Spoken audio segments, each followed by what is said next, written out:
दोस्तों, भारतीय रुपए का बोलबाला अब दुनिया के हर देश में हो रहा है। ज्यादातर देश भारत की करेंसी को अपने देश में एक्सेप्ट कर रहे हैं और खुद ब खुद हमारे देश की करेंसी का इंटरनेशनल मार्केट बढ़ता जा रहा है।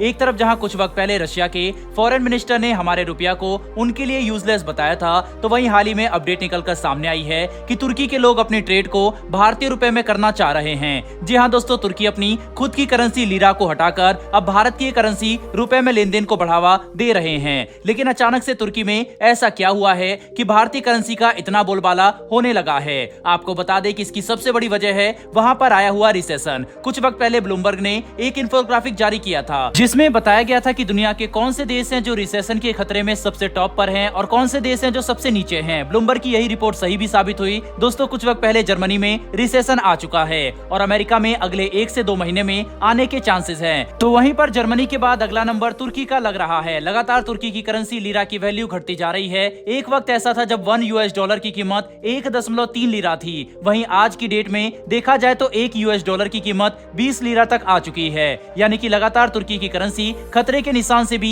नीचे गिरती जा रही है। इसीलिए वहां के लोगों को इस बारे में डाउट है कि आने वाले वक्त में उनके देश की अर्थव्यवस्था पूरी तरीके से गिर जाएगी। इसीलिए तुर्की के जितने भी इन्वेस्टर्स हैं वो तुर्की के मार्केट से अपना पैसा बाहर निकाल रहे हैं और वहां के आम व्यापारी और लोग अपनी देश की करेंसी से लेन देन करने की बजाय दुनिया की और करेंसी के साथ लेन देन करना ज्यादा बेहतर समझ रहे हैं। करेंसी भी वही जो विश्व स्तर पर इस वक्त ज्यादा प्रॉफिटेबल और स्टेबल हो, जिसमें भारत का रुपया के अलावा यूरो, डॉलर और पाउंड भी शामिल हैं। अब सवाल ये आता है कि आखिर तुर्की में अचानक से इस तरह की मंदी कैसे आ गई। इसकी सबसे बड़ी वजह है वहाँ की सरकार। आज से 2 हफ्ते पहले तुर्की के इलेक्शन के रिजल्ट निकलकर सामने आए थे, जिसमें 4 कैंडिडेट टॉप पर थे और उन चारों में से किसी के भी पास मेजोरिटी के वोट नहीं थे। तुर्की की इलेक्शन पॉलिसी ये कहती है कि प्रेसिडेंट को इलेक्शन में जीतने के लिए कम से कम 50% से ज्यादा वोटिंग मिलनी चाहिए। ऐसे में 2 कैंडिडेट ऐसे थे जिनको हाईएस्ट वोटिंग मिली थी, लेकिन उन दोनों की परसेंटेज 50% से कम थी। नंबर 1 पर थे अर्दोगन, जिनको 49% वोट मिले थे। जब किसी भी कैंडिडेट को 50% की मेजोरिटी नहीं मिलती,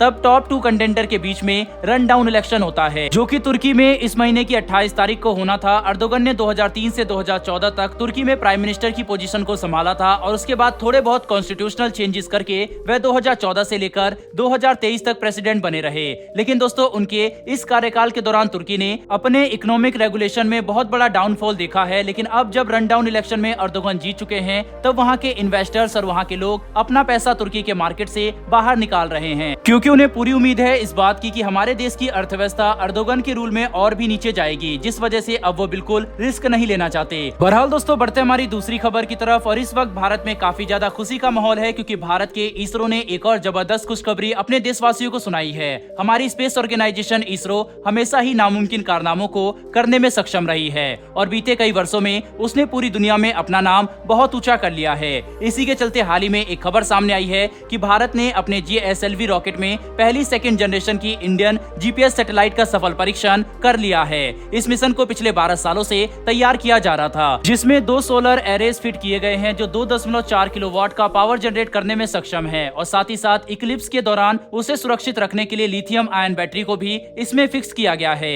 ये सैटेलाइट इंडिया और उसके 1500 किलोमीटर के आसपास के मेनलैंड की रियल टाइम पोजीशनिंग और टाइमिंग सर्विसेज को इसरो साइंटिस्ट तक पहुंचाएगी। इस GPS नेविगेशन सैटेलाइट को सिविलियंस के यूज के लिए भी काफी सुविधाजनक बनाया गया है। इसका L1 नेविगेशन बैंड आम लोगों को पोजीशन प्रोवाइड कराने में और नेविगेशन एंड टाइमिंग जैसे सर्विस देने के लिए काफी पॉपुलर है। दोस्तों, NVS-01 सैटेलाइट में एक खास तरह की रूबिडियम एटॉमिक क्लॉक लगाई गई है, जिसे Ahmedabad based space application centre ने डेवलप किया है। ये क्लॉक बहुत ही ज्यादा खास इसलिए है क्योंकि सिर्फ चुनिंदा देशों के पास इस तरह की टेक्नोलॉजी मौजूद है। नेवी के एप्लीकेशन की बात करें तो इसमें टेरेस्ट्रियल, एरियल और maritime navigation, precision agriculture, location based service जैसे कई और एडवांस एप्लीकेशन अवेलेबल हैं। दोस्तों, इसरो की इस खास कामयाबी के लिए कमेंट बॉक्स में एक जय हिंद तो बनता है। साथ ही हमारी आने वाली डेली डिफेंस और वर्ल्ड अफेयर से जुड़ी ऐसी वीडियो के लिए हमारे चैनल को जरूर सब्सक्राइब करें। फिर मिलेंगे ऐसी एक नई वीडियो के साथ। धन्यवाद। जय हिंद।